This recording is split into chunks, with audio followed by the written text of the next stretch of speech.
অন্তর্বর্তীকালীন সরকারকে আমি দোষ দিব না, কারণ অন্তর্বর্তীকালীন সুন্দরভাবে দেশটাকে পরিচালিত করতে চাচ্ছেন, কিন্তু এই পরিস্থিতির মধ্যে একটা দল বিএনপি এটাকে মুছে দিতে চাচ্ছে। বাংলাদেশের এই যে রাজনৈতিক জুলাই আগস্টে যে গণহত্যা চেতনা, সেটাকে তারা চাঁদাবাজি, টেন্ডারবাজি এবং খারাপ কাজ করে, কুকাজ করে সেটাকে মুছে দিয়েছে।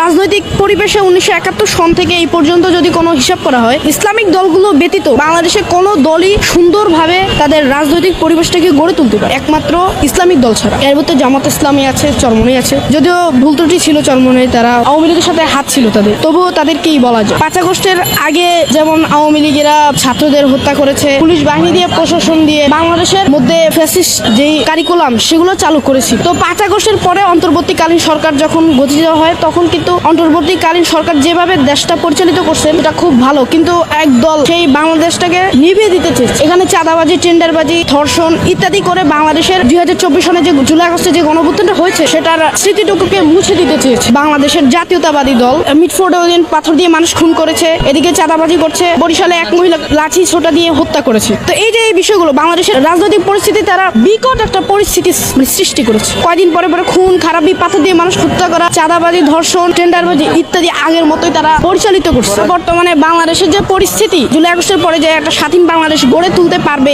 অন্তর্বর্তীকালীন সরকার, সেটাকে তারা মুছে দিতে চাচ্ছে। আমি এদিক থেকে বলবো যে বাংলাদেশ স্বাধীন হওয়ার পরেও বাংলাদেশ অনেকবার স্বাধীন হয়েছে। বাংলাদেশের মূল স্বাধীনতা ছিল 1971 পরে। 1971 সাল এই পর্যন্ত কোনো ন্যায় বিচার প্রতিষ্ঠা হয়নি। বাংলাদেশের বিচার বিভাগে রাজনৈতিক দলগুলোর সমস্যা এবং বাংলাদেশেরও মানুষের অনেক দোষ, এবং কি যারা দেশের জন্য দায়িত্ব নিয়েছে তারা খারাপভাবে দেশটাকে পরিচালিত করছে। বিএনপিকে দেখা গেছে, আওয়ামী লীগকে দেখছি, জাতীয় পার্টিকে দেখছি, শুধু জামাতকে দেখিনি। বাংলাদেশে 5 আগস্টের পরবর্তী এই সময় পর্যন্ত বাংলাদেশের মধ্যে বাংলাদেশ জামাত ইসলামী একটা কর্মকাণ্ড খারাপ।